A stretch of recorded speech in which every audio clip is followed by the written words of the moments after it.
self-controlled writers way back in the day. And after that, during the session, I was a telemarketer.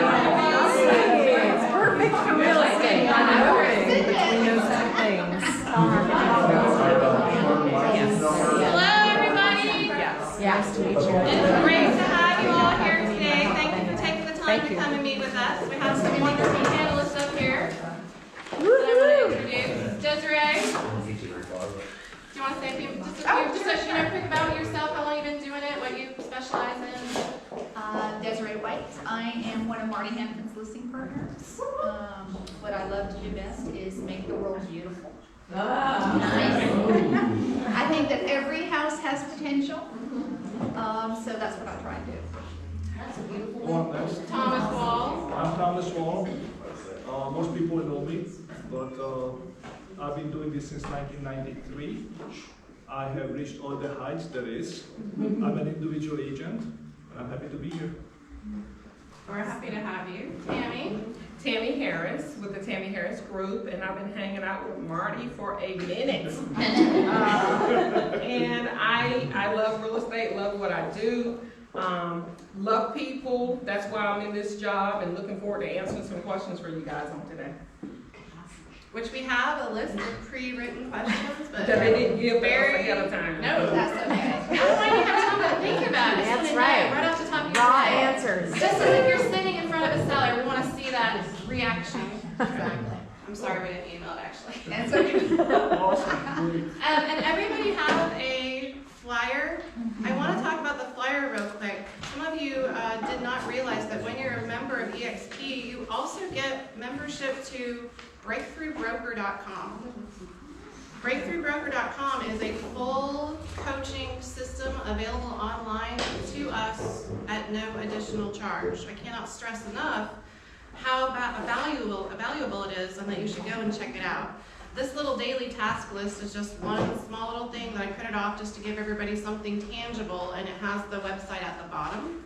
And you use your EXP login and password to access it.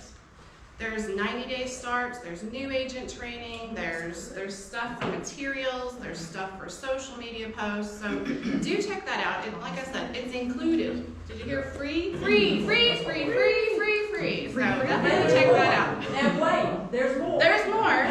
It's free. So with that, we're going to talk about listings today. We've got a variety of different specialties of listings up here of what they like to do. And so we're going to go through some questions of how we get our homes ready to go on the market, from homes that haven't been touched or updated or even kept up in 20 years, all the way to homes that are perfect when we walk in the door, and how we handle those discussions. So without further ado, I will go to question number 1. I feel like I'm on a game show. Tammi, how do you determine what a home most likely needs if it's, say, 20 to 30 years old? I determine when I'm sitting down with my sellers to first of all be a great listener. Because just because the home is 20 to 30 years old, like a great example, I just had one, Marty and I are bringing it on this week actually. It's about 30 years old, but my God, they have updated the roof, the HVAC, the hot water heater. There's no carpet in the home. They have new wood floors. I mean, the vinyl siding. So I am a great listener. One of the things that we have to do a better job at when we're meeting with our sellers is to listen to them. If we be quiet long enough, they will tell us exactly what they have done to the home, what needs to be done to the home, and of course, pre-inspections are always great. And do you do pre-inspections on every listing? Not every listing, but I do push for it. Have you got any stories to tell us about times that maybe they didn't do it and how you got caught behind the 8 ball? Of course. I've been doing it 13 years, have a lot of stories, Sharon. But I will tell you this, I had one situation where they just was broke. They had no money. So they decided to do a pre-inspection. Well, they decided not to do a pre-inspection because they did not have the funds to do it. And everything that you can think of came back on that report. And it was one of those inspectors, Tina, that you just like, Lord, why did he inspect my listing? Because he found everything that he could think of, even things that they just had no clue about. So the deal fell through, but we went back on the market. But guess what? They had to go back based on that inspection that came in, and they had to make some of those repairs, because if not, we were going to have to put that on the property disclosure. So it happens every day. So Marty always have encouraged us to push those pre-inspections if possible. Trying to get rid of all those issues that might come up later in the beginning, so we don't have the obstacles later. How about you, Thomas? Would you like me to repeat it? I know the question, but I have a different viewpoint on it. Okay, please. Right? We want to hear a different viewpoint. I'm so glad I remember you. So a lot of times when I meet a seller who's been in our house for 30 years or 40 years or 20 years, doesn't matter, and a lot of times people say, oh my God, look at the list. As you said, we have a new roof on and we have new water heater. That's maintenance items. That's not an improvement, because you know the option is, are you going to sell the house with a leaky roof? Probably not. A lot of people say, we put in a new air conditioning system. That's great, but what is the option at 100 degrees outside? Not to have an air conditioning system. So those are great improvement or maintenance issues, but it doesn't really translate of how people see houses. So what I try to focus on, to listen, absolutely, because some people don't want to hear it or not ready to hear it, right? So you have to be somewhat gentle. A lot of my clients, I said, oh, we're buying a brand new house. And I said, why did you choose that house? Oh, because it looks so beautiful and so pretty, because they know what you like. So when buyers come into your house, what do you think they're gonna see, right? So a lot of sellers have an emotional attachment to their home, that is their children. I respect that. But that could have been in 1974, and the kids are gone. So things have changed, just like the kids have changed, just like everything else has changed. So I try to give them different viewpoint instead of me telling them what they need to do. Because a lot of times when I do that, I'm a bad guy. Instead of saying, by the way, what do you think about that?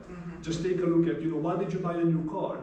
What was wrong with the old car? You think there has been an improvement? And the same thing, I try to lead them to the way that they can see themselves, or what has changed, versus I'm telling them that your house is blue or it's green because I don't like that. Nothing to do with me. It has to do with the buyer.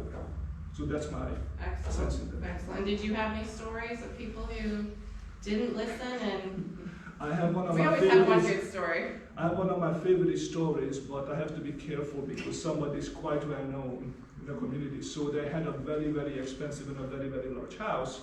And since I sold them a very, very expensive and very, very large house, they knew my skill set. So they called me and I said, why did you like to list the house? And I said, it's a beautiful custom house. It was 19 years old.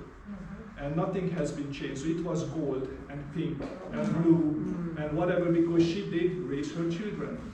And the children are sold houses in their 20s now. So I said, it's a beautiful custom home. However, you have competition for new construction, and new construction, go in a different direction because everything just looks brighter and newer. So in my opinion, we should repaint the salmon pink. We should take up the balances, we should update the bedrooms. And the answer was, well, it was very expensive because it's custom. Very true, but it's still gold. So Lord behold, I did not get the listing. And all my clients, I did not get the listing. So let's just say, I go now fast forward, 19 and a half months and 4 agents. Wow. The house sold $225,000 less what I proposed. And by the time it sold, after the year and a half, they actually replaced and repainted exactly what I told them to do. Wow. And I met them about 2 years later, and they were very proud they have sold their house. Out of the rest, 200 grand, but they were very happy they sold it. And I said, congratulations. Right, so that's one of my stories because, being a listener is important, and sometimes there is nothing really you can do to convince them, and not that they're wrong, things just have changed. And they don't want to hear it, they were not ready to hear what I had to say. Sometimes they have to hear it from several different sources before it's a perceived loss. Yes. I can't express enough that when you ask your seller what they think the home's worth, whatever the difference is, that is a perceived financial loss to them. Right or wrong, it's hard to let go of money. If they believe it's there, it is hard to let go of it, and it can take time. Is that all right? Do you want me to repeat the question? Sure. How do you determine what a home most likely needs if it's 20 to 30 years old? It all comes down to motivation and budget to me. So when I take a listing like that, I will I'll probably just pre-qualify them, knowing On the exactly phone where before they you are. go. Yeah, so when I go in, I'm pretty sure I know what the house looks like, what their financial position is, what their motivation is. So when I go to the house, I will ask them all those questions. What have you done to the house? Tell me all the upgrades you've done since you bought the house. Because they're proud to tell you all this. And in the meantime, I'm getting their motivation, and I know exactly where they want to be. If they have a budget for it, and they want to maximize their profits, that's my sweet spot, because I love making the world beautiful. So I will help them with that. If not, there's a price for every house. There really is. You're just gonna get less for your house if it doesn't look like new construction. So that's kind of how I go about that. Do you have any short stories that you want to share about? Marty loves free inspections, I do not. Unless I think it's necessary. When it's an older home and it hasn't been well maintained, I will ask them to usually. But I've gotten in trouble before with the pre-inspection where the sellers told me they had taken care of everything, and they had not. They lie. They lied, Marty. What? But I'm telling everyone that it's all taken care of, and I probably should have observed that myself with my own 2 eyes and did not, and it had not been taken care of, so. So when you're at that appointment and you're looking at the green carpet, the salmon walls, and the gold fixtures, do you talk to them about it then, before they've signed? I know they're asking, what do you think? What do you think we need to do? How much do you divulge at that point versus after you're locked in as their agent of choice? I don't go for the point of get locked in, because I don't want to be burned that I lock him into your listing agreement or be somebody sign and say, by the way, we need to replace the carpet, and they're gonna say absolutely not. So that's not a good relationship. I always strive to have everybody on the same page, or at least prepare them, because I did have a house with green carpet, believe it or not. And the person actually, I told them we should replace it because it's very dated, and he says, I understand what you're saying, but can you buy green carpet today? Answer was yes. Then what's wrong?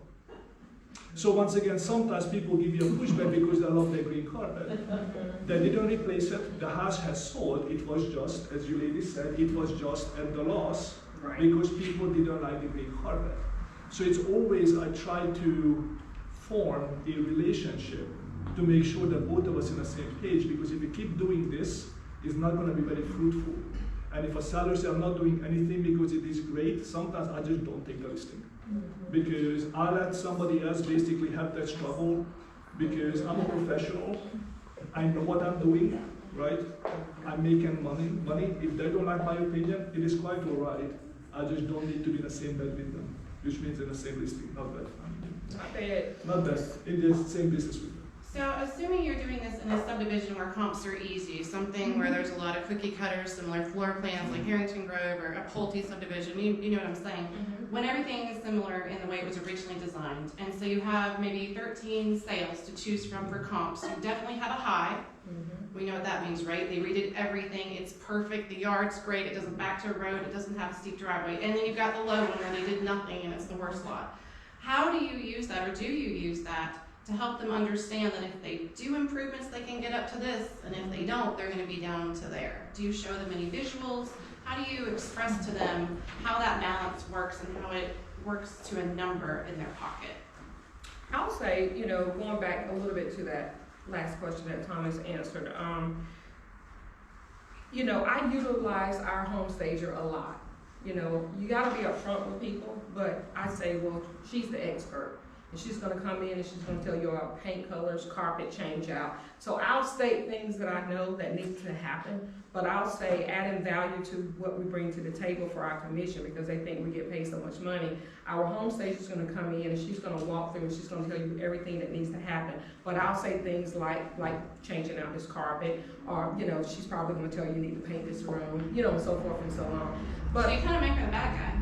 Yeah, a little bit. Because the thing that I know about real estate, and I know all of these realtors in here know this, people think we get paid a whole lot of money and think we don't do a lot of work. So anything that you're adding to the table, virtual tour, professional photography, measurement, staging, things that we got to do anyway, I tied in a way that my client feels like, oh wow, great. They're gonna come in and they're gonna show me, they're gonna give me paint palettes and so forth and so on. So I keep it professional, just like Thomas, but I try not to get too involved. Now I'll walk through the house and tell them, yeah, the stage is probably gonna tell you, you gotta take all those professional photos now. So I get them ready for the stager, but I let the stager do their job. And then I always do a net sheet. When I do a net sheet based on the comps, based on the highs and the lows and the medians, I'll say things like, because if you really change out that green carpet and your HVAC is like 25,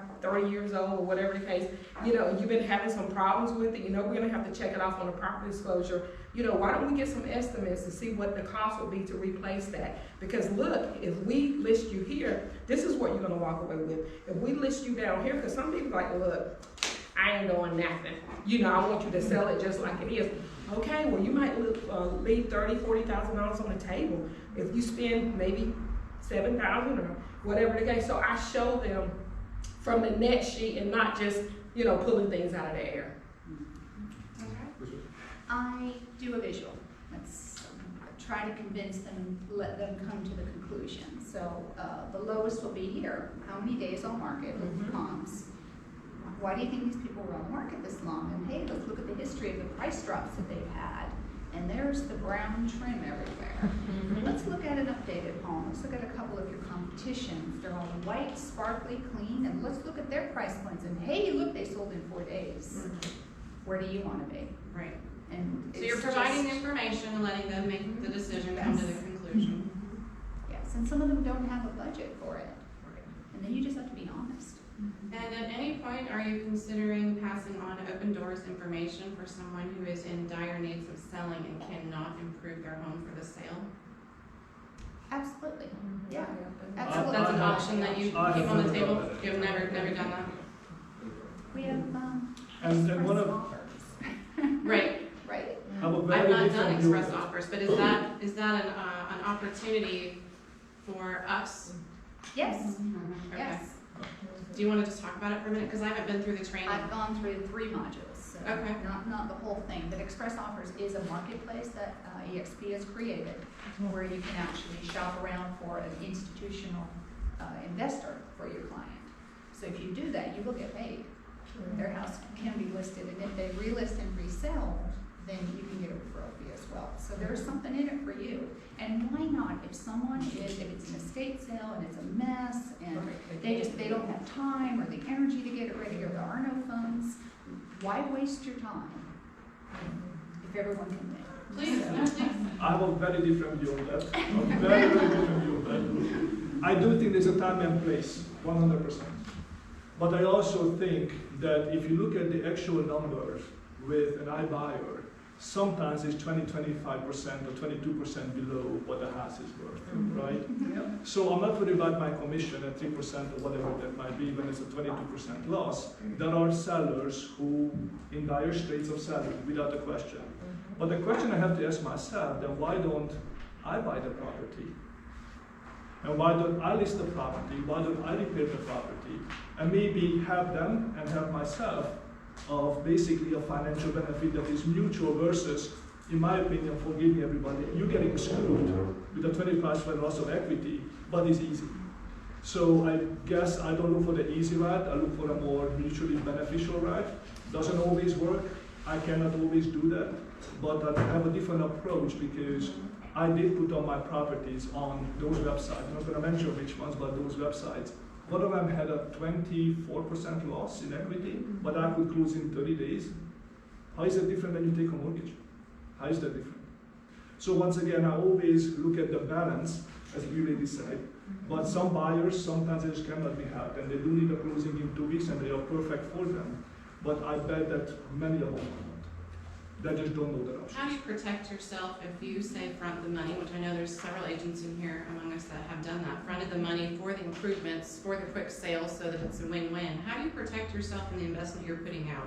Is there an agreement that you come to with them in writing? Yes, do you have particular paperwork? Can you tell us how you do that? So Peter is a foremost expert. I'm sorry? Peter? is a foremost expert because I know that he does a lot of distressed properties And while I'm not an expert, so I'm not gonna talk as an expert in that particular case. There is paper where you need to protect yourself to make sure that everybody stays friends at the end.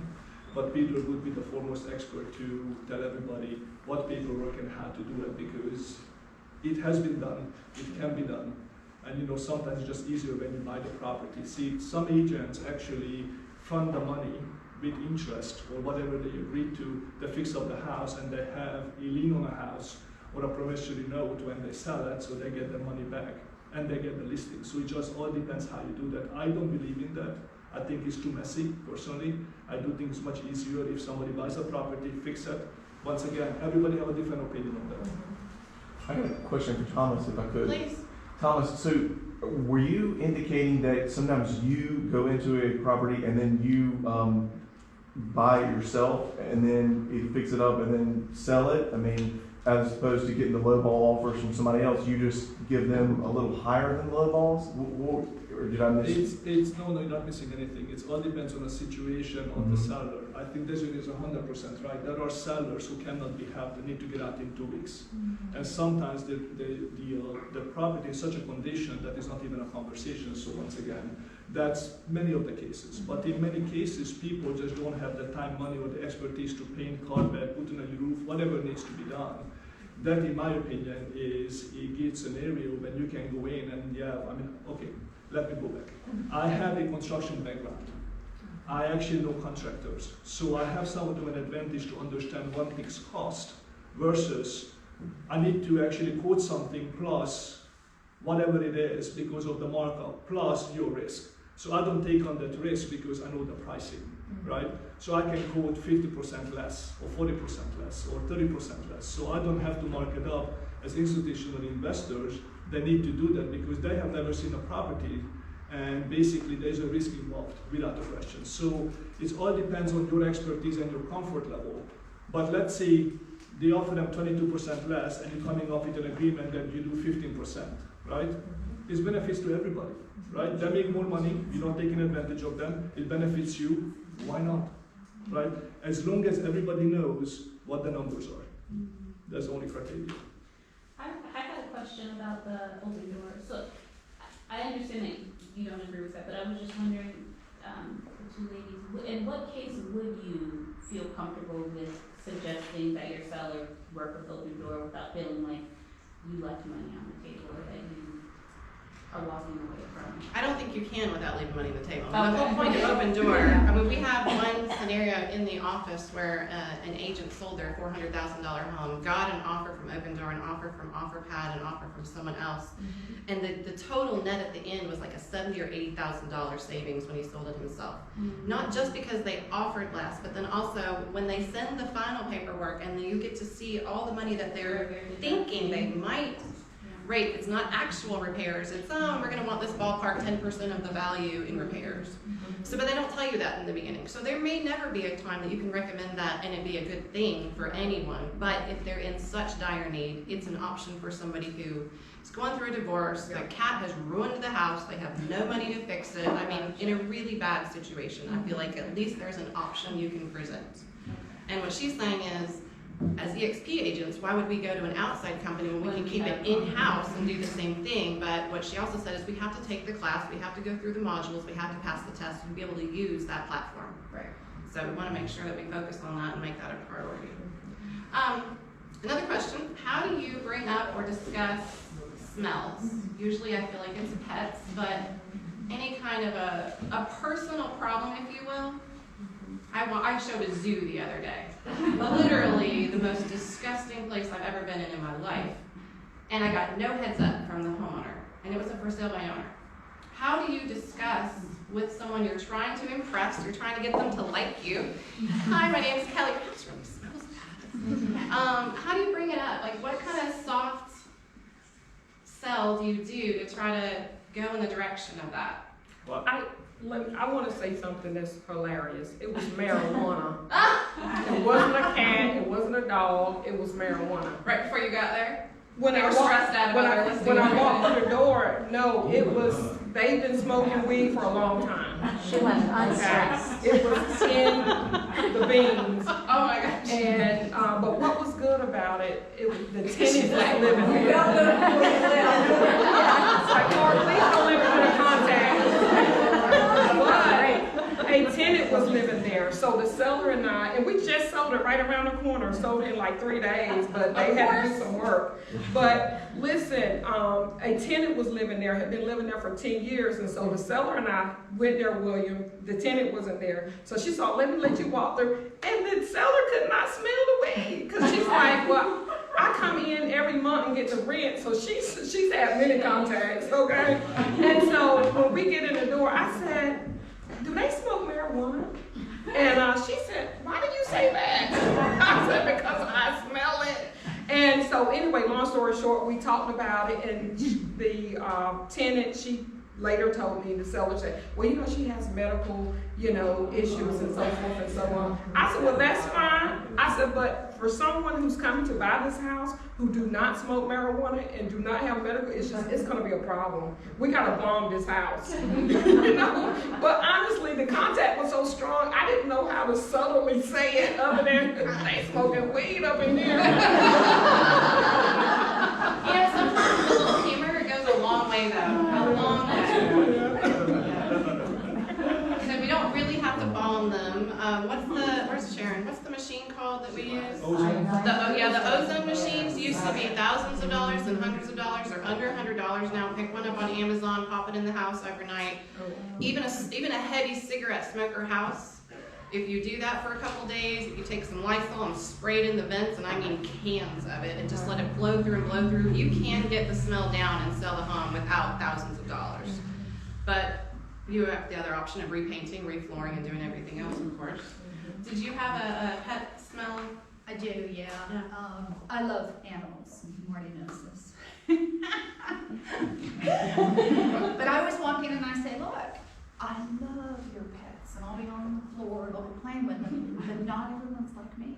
Right. And if they don't like animals, they're gonna smell it. I can't smell And they're it. not going to understand. No, and would you want the whole market, or do you want just a piece of the market? And that's all I say. And then they usually just ask me how to get rid of it, so And what advice do you give them on that? your advice. Okay. If it's that bad. Deep cleaning, Deep cat litter cleaning always. boxes. Do you have a particular place you try to get people to put their litter boxes, the garage, a tub, anywhere in particular? Laundry. Laundry room, garage. Just put a note on the door so that they won't open the door, and put a picture of the laundry room on the door, and that way they won't open it. Okay. Go ahead, Thomas. He has a different opinion. I think both of you are 100% correct. But the reason we are here so you guys can hear everybody's different viewpoints, right? So you can actually learn something for somebody might the way they think. I did have houses when I walked in, it smelled so bad. I just told them that, by the way, I appreciate your time, but I just can't do that. I mean, could not sit in a house because I was choking on the smelling that's up, right? So there's a difference, so it's an extreme. What I always try to tell a seller, well, I agree, I love animals, I do play with animals, but here is the thing I have seen. I have seen clients who were scared of a cat, they literally screamed and ran out of the house, and we were never told there was a cat, right? So I've seen the same thing with dogs, I've seen the same thing with something is yapping or smells.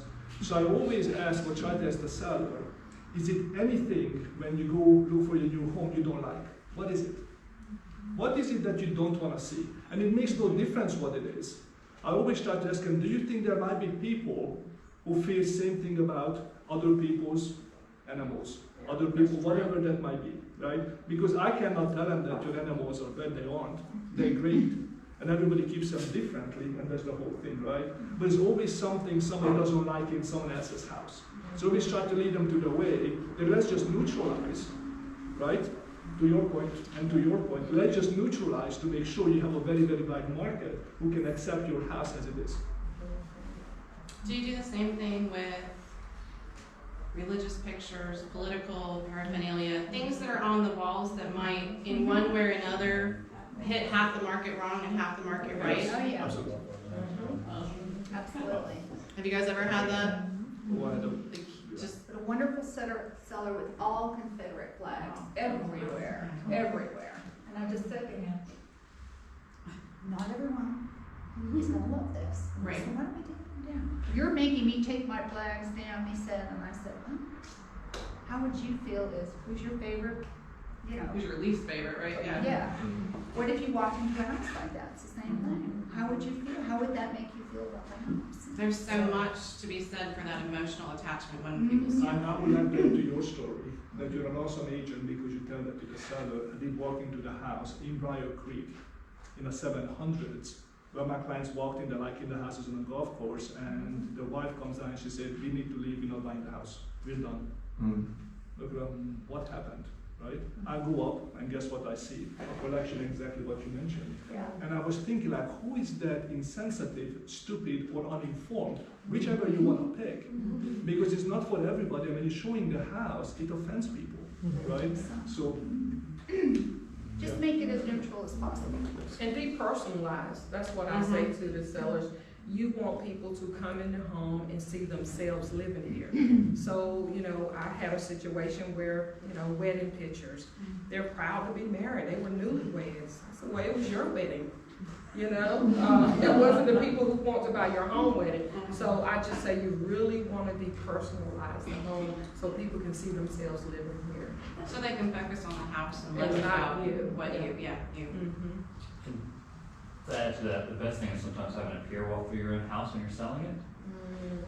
Sometimes we get jaded as agents, not seeing what we don't see. Sharon, for instance, last year when I sold my house, made me take my buffalo mount down off the wall. I didn't think there was anything wrong with it. She's like, no, people, you know, they want to see. Yeah, if they're not animals on the hunters wall. or if they're, yeah, that really hit them wrong. Absolutely. All right, how would you approach curb appeals such as mulching, siding issues, maybe it needs power wash, maybe it's got some wood rot, gutters overflowing, just general things of that nature? Do you bring that up at the first appointment as well? Absolutely. Yeah, it's the first thing you'll see. You pull up. How many times have you gotten feedback that someone said, we pulled up to the house and we didn't like it? Big go in. So that's the first picture, and it's also the first picture online. And that's the first showing online. You want that house to look its best. But, you know, it's weeds, and it's North Carolina, and I've got this drainage issue. Let's fix it. Let's fix it. I always say if it's green in North Carolina, it counts, mow it. If it is green, it counts. Mow that down, we're good. Mulch over the rest, yeah, so. Yeah. We don't have that many gorgeous yards, and when we do, I think we all know they sell pretty fast. And I think people too feel overwhelmed because you're telling them, I want you to do this, do that. So we do a great job in providing resources. You know, vendor list. Hey, I got a guy, you know, he probably get over here and, you know, trim up those bushes for you. Or, oh man, I see you got some wood rot going on over here. We got, you know, this and Tammy, I don't have thousands of dollars. I know, girl, me either. But what we can do is this. You know, I'm gonna give you 2 or 3 people and let's get some estimates and let's figure this thing out because you don't wanna leave $5,000 to $10,000 on the table because when they see that wood rot seller, they're gonna think it's other issues going on with your home and we don't want that. And I'm gonna smile at them while I'm saying that. Let them know that we're here to serve you. Thomas is not, though.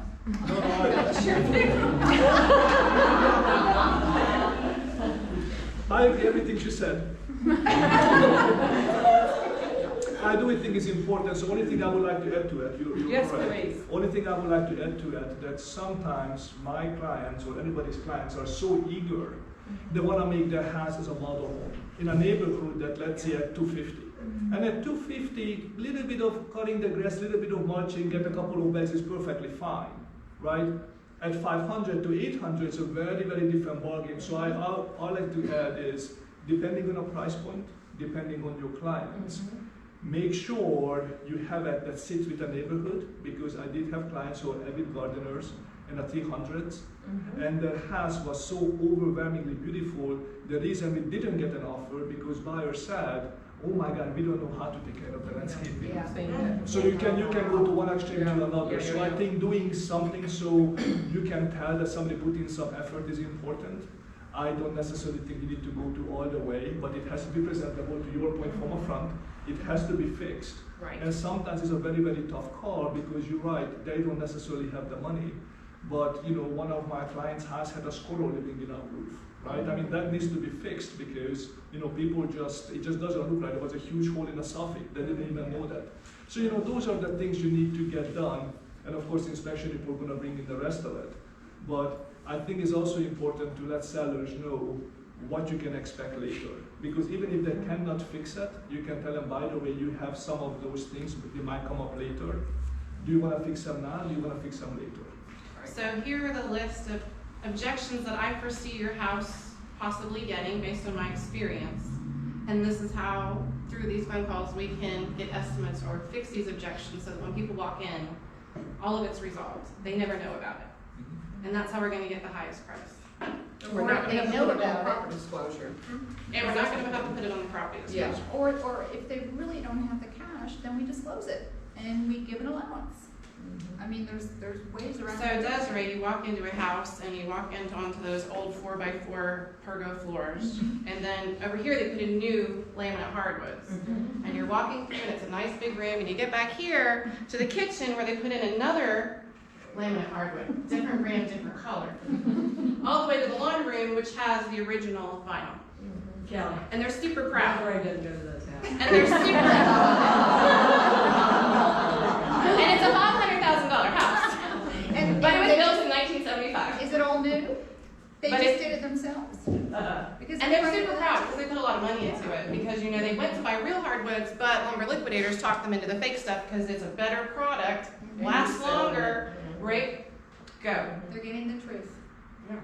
Brutal honesty, Would you buy this house like this? They're gonna say yes, because they did it. right? And you're gonna say, I'm gonna say, let's look at these other homes.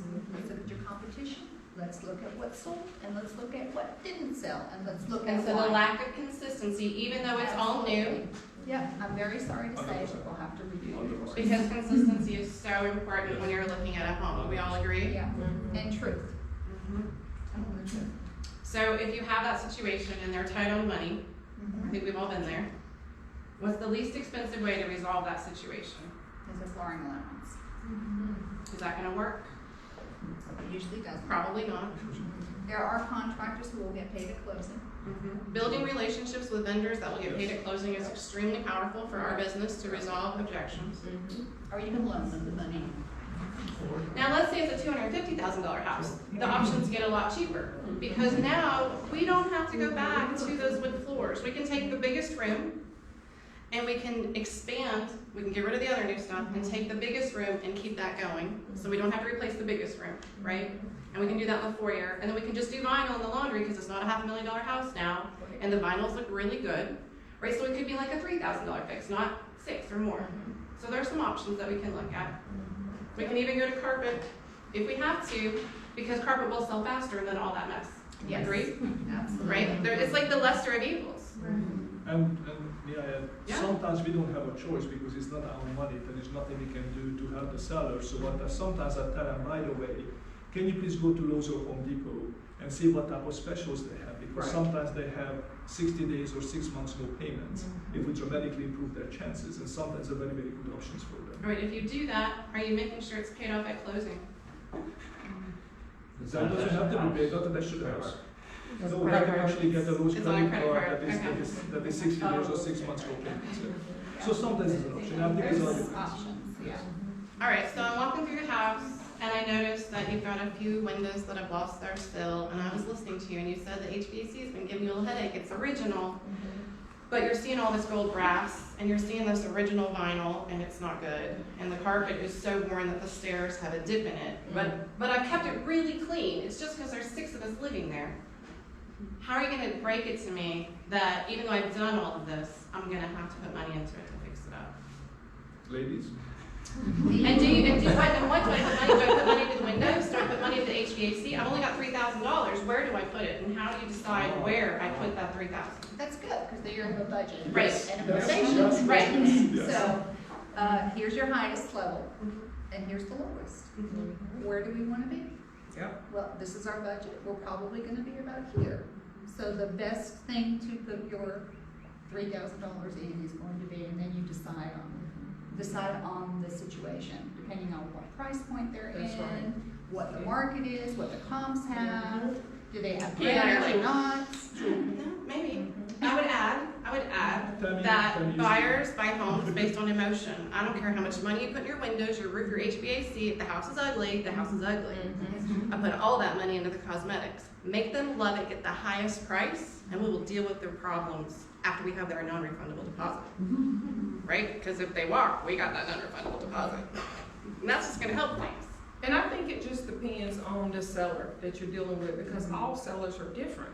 You know, just like all three of us up here as agents, we're different. So it depends on the relationship that you're building with the seller, if they feel like they can trust what you're saying. So depending on, I like what Desiree said, it depends on the price point. You know, in some homes, you don't have to hardly do anything if it's under a certain mark. There's some homes that go a little bit higher where you know you're gonna have to have the best floors in. And then it's a whole nother neighborhood of homes where if the window sills are broken, you gotta get it fixed, baby.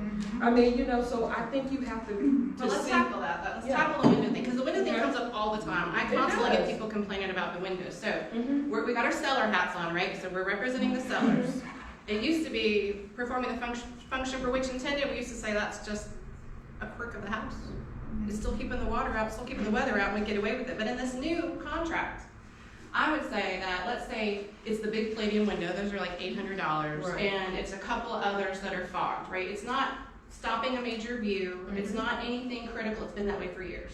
And I would tell a seller, it might cost $2,000 to replace the windows. It's gonna come up on the inspection, but if I'm negotiating, I can get that down to $1,000 and us not have to do the exterior paint and the caulk and get the workers in here. I can cut that in at least half in negotiations versus being out $2,000 up front. I'd rather take your $2,000 or $1,000 because, okay, you might have to give that up. And let's get this room painted and let's get rid of these brass fixtures and let's fix some objections that are gonna make them walk in and walk out. So you've got to figure out where the money is gonna get you the sale. I agree. I'm agreeing 95% what you said. 95%. All right. And the reason being is because I do think you hit the nail on the head. You are correct, 100%, except one thing I like to add. I do think it matters because if you have a failing HVAC, if you do have other issues, if you have too many, at some point those buyers will walk.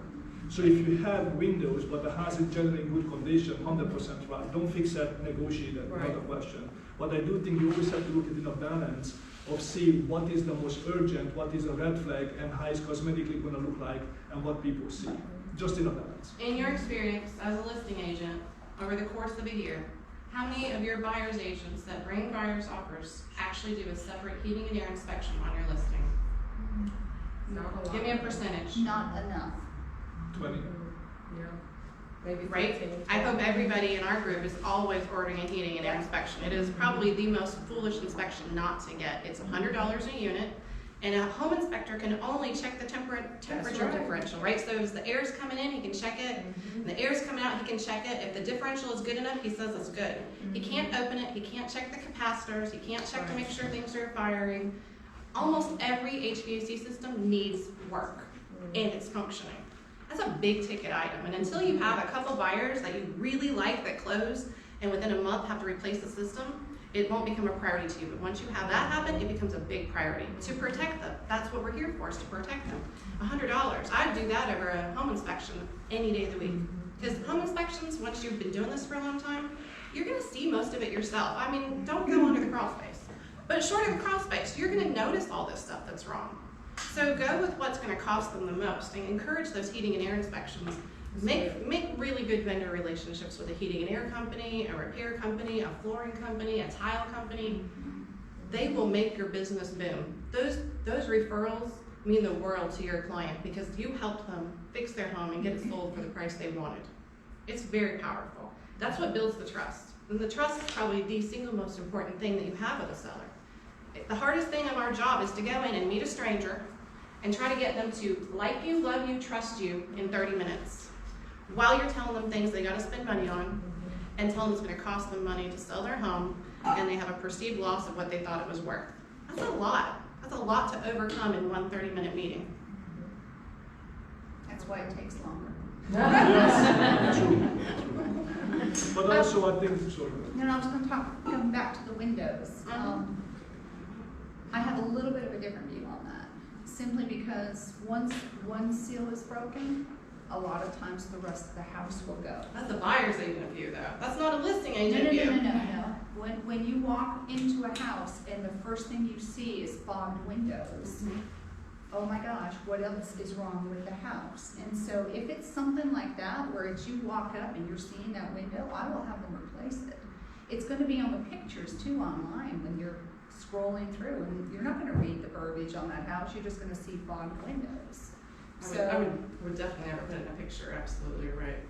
Some of them you can't help if it's the big picture window in the kitchen and it's overlooking the backyard. But it's so, and I have lost $1 million deal once over windows, simply because the seller thought it was a $30,000 fix. Well, the buyer thought it was a $90,000 fix, and we could not get them to agree, so. It's, Well, that's why I ask for these stories, because that's where we get our experience and our history, I guess, from, and where we build it from. And also, I think there's a huge difference to just add to the story, what neighborhood and what builder you're dealing with. Because what some builders, I'm not going to mention names because it's online, but what some builders did in some neighborhoods, that after the neighborhood was sold out, they changed their policy on warranties. Specifically for windows, because they knew they had a problem. I dealt with it, and 27 out of 32 have failed. Right, and that was not covered because the builder changed the warranty, didn't inform anybody. So those things happen. So a little plug, MI doors and windows, they don't last. Every builder uses them. And they're only under warranty with the original owner. Correct. So in those cases, only the window itself is under warranty. So you go through the warranty process, which is really easy. It's online. You have to do the measurements of the house. You put it on the sheet. You send it in. And then you have to get a PO through like a stock builder supply. So you got to build a relationship with someone at stock. They'll receive it at no charge, no shipping. Otherwise, it's a $25 per window shipping charge. And then all you have to do is arrange to get it picked up and someone to install it. At that point, the seller's out almost no money. I mean, that's your best case scenario for serving your seller. But it's a lot of extra work on an agent. A lot of extra work. That's all a question for you. Yeah. I just had an experience with a listing last year where there were 21 window seals broken. And we actually did just that. We tracked down the builder. We got it covered under the warranty.